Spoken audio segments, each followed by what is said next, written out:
Singapore did it in 30 years. China did it in 30 years. South Korea did it in 30 years. Now Kenya is attempting something almost nobody thought was possible, turning this into this. A futuristic city rising from empty savanna, driverless tech infrastructure, AI hubs, underground utilities, smart roads, data centers, and billions of dollars flowing into projects designed to transform Kenya into what many are now calling the Singapore of Africa. But here's the crazy part. Back in the 1960s, Kenya and Singapore were almost equals economically. Both were poor. Both had just gained independence. Both were struggling to figure out their future. Yet somehow, one became one of the richest countries on earth, while the other remained trapped in decades of corruption, unemployment, and underdevelopment. Now Kenya believes it has finally found the formula to change everything. And at the center of that gamble is a $15 billion city built almost entirely from scratch. Welcome to Konza Technopolis, Kenya's Silicon Savannah, and possibly the boldest urban experiment in African history. Because this isn't just another real estate project.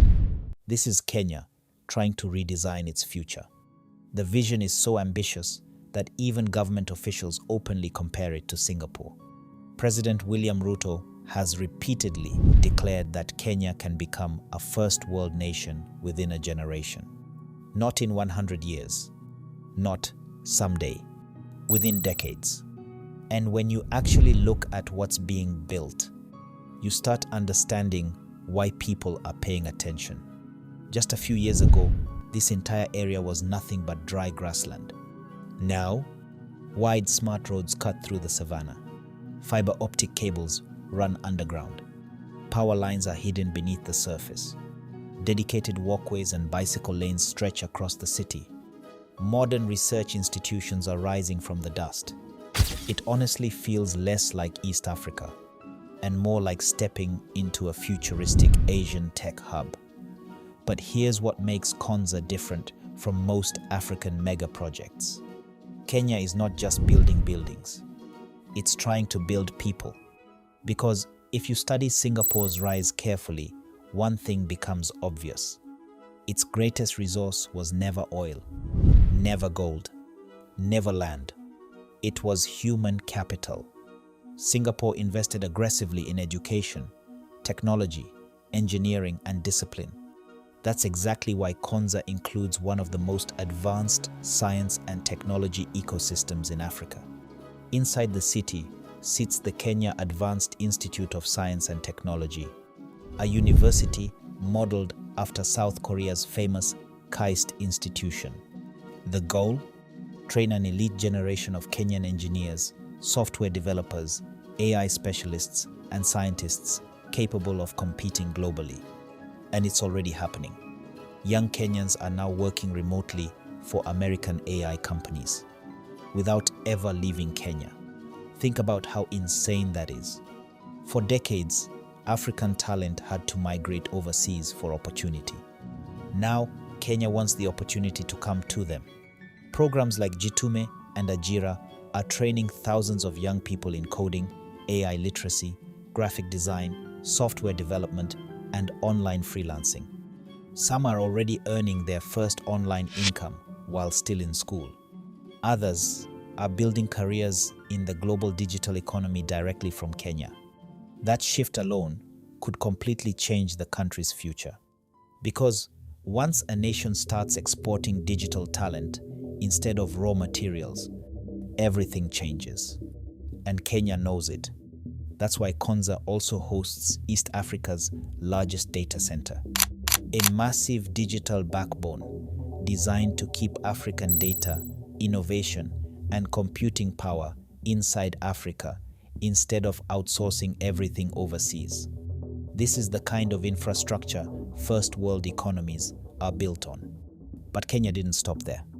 Because if Konza is the brain of the future, then Tatu City is the economic engine. Just outside Nairobi, another futuristic city is rapidly taking shape.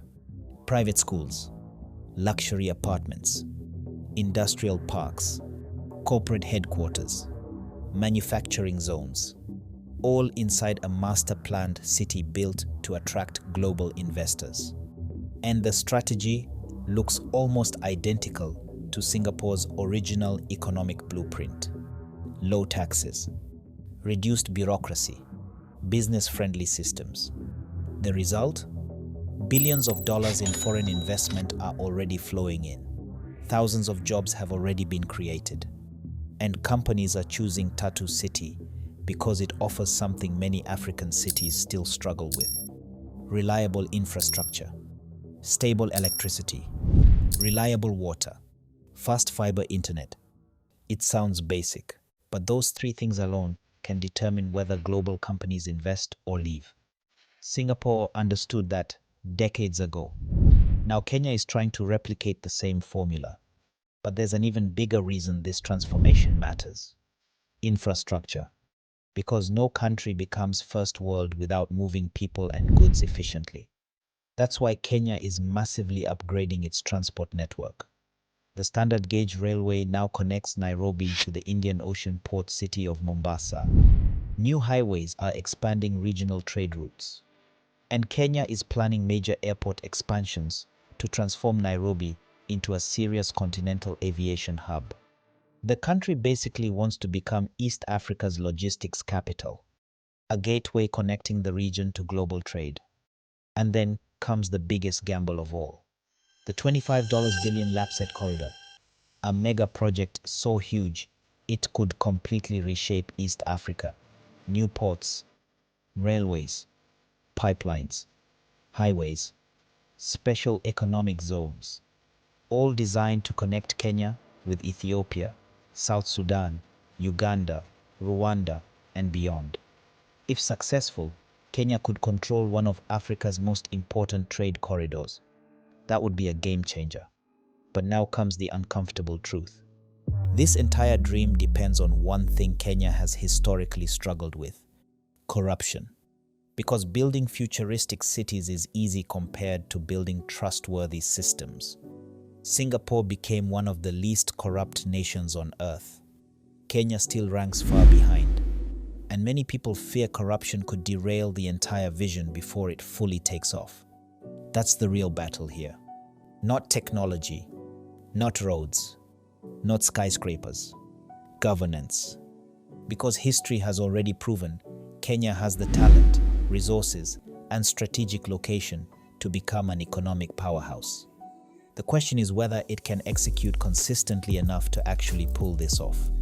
And honestly, for the first time in decades, the country looks serious. You can physically see the transformation happening. Cities are rising, tech ecosystems are expanding, digital jobs are growing, infrastructure is accelerating.